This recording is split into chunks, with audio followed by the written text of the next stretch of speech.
కష్టాల్లో ఉన్నారా, ఇరుకులో ఉన్నారా, ఇబ్బందులు ఉన్నారా, మనుషులను ఆశ్రయించవద్దు, ప్రభువును ఆశ్రయించండి.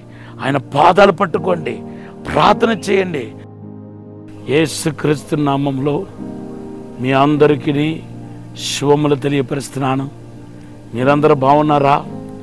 దేవుని యొక్క కృపలో, ప్రేమలో, ఆయన సన్నిధిలో మీరు నానాటికి అభివృద్ధి చెంది లోతుగా ఎదగాలని దేవుని సన్నిధిలో ఈరోజు ప్రార్థిస్తున్నాను. దేవుని బిడ్డలారా, ఈరోజు దేవుడు మనకిచ్చిన వాగ్దానం మత్తయి సువార్త 7:7. దేవుని బిడ్డలారా, దేవుడు గత కాలంలో ఏ విషయంలో అయితే మీరు ప్రార్థన చేసుకుంటూ వచ్చారో ఆ ప్రార్థనకి ఈ దినాల్లో దేవుడు జవాబు ఇవ్వబోతున్నాడు. మీకు ఒక అద్భుత కార్యం ప్రభు చేయబోతున్నాడు. దేవుని బిడ్డలారా, ఆదాం ఫ్యామిలీ గురించి, కయీను తన సహోదరుడైన ఏబేల్ని చంపిన తర్వాత ఇప్పుడు ఆయన మీదకి శిక్ష వచ్చి పడింది, శాపం వచ్చి పడింది. ఇప్పుడు కయీను దేవుని సన్నిధిలో ప్రార్థిస్తున్నాడు. ఏమని ప్రార్థన చేస్తున్నాడంటే ఆదికాండం 4వ అధ్యాయం 13, 14, 15 వచనంలో ప్రార్థన చేస్తున్నాడు. ఆ ప్రార్థన యొక్క సారాంశం ఏంటో చెప్తాను. నేను ఇదేని వెతుకుతానో అది కోయకూడదు ప్రభు అని ప్రార్థన చేస్తున్నాడు. దేవుడు ఆయన ప్రార్థన మన్నించి ఆయనకి కీడు జరగకుండా, తన పలికిన శాపం ఆయన మీదకు రాకుండా ముద్ర వేసినట్టుగా మనం 4వ అధ్యాయం 15వ వచనంలో చూస్తున్నాం. దేవుని బిడ్డలారా, మన దేవుడు మరి మన్నించి, ఏమైనా లోపం ఉన్నా మన్నించి ప్రార్థన ఆలకించే దేవుడని మనకు అర్థమవుతుంది. మన ప్రార్థనలన్నిటికీ జవాబు ఉంది. బైబిల్లో ఈరోజు త్వరగా దేవుని బిడ్డలారా ఏ విషయంలో దేవుడు మరి వెంటనే మన ప్రార్థన మన్నించి జవాబు ఇచ్చాడో మీకు చెప్పాలని ప్రార్థన చేస్తున్నాను.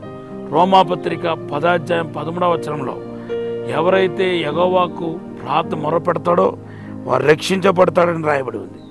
నంబర్ 2, లూకా సువార్త 11:13లో అడుగుతున్న వారికి ఎంతో నిశ్చయముగా, ప్రార్థించే వారికి ఎంతో నిశ్చయముగా పరిశుద్ధాత్మను అనుకరించడం ఉంది. అందుకొరకే శిష్యులు మరి ప్రార్థనలో ఉన్నప్పుడే పరిశుద్ధాత్మతో నింపబడ్డారు. అపోస్తుల కార్యం 1వ అధ్యాయం 14వ వచనం, అపోస్తుల కార్యం 2వ అధ్యాయం 4వ వచనం చదవచ్చు.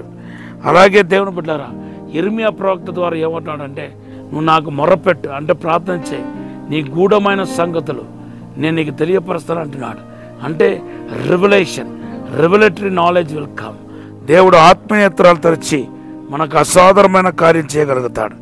తర్వాత దేవుని బిడ్డలారా, 2వ సాముయేలు గ్రంథం 24వ అధ్యాయం 25వ వచనం, ఇది 4వది ప్రార్థనకి జవాబు ఇచ్చే 4వ సందర్భం ఏంటంటే, దేశం కొరకు దావీదు ప్రార్థన చేసినప్పుడు దేశాన్ని దీవించినట్టుగా మన పరిశుద్ధ గ్రంథంలో చూస్తున్నాం. కనుక మీరు దేశ క్షేమ కోసం మీరు ఏం చేయాలి? ప్రార్థన చేయాలి. అప్పుడు దేశానికి క్షేమం కలుగుతాయి.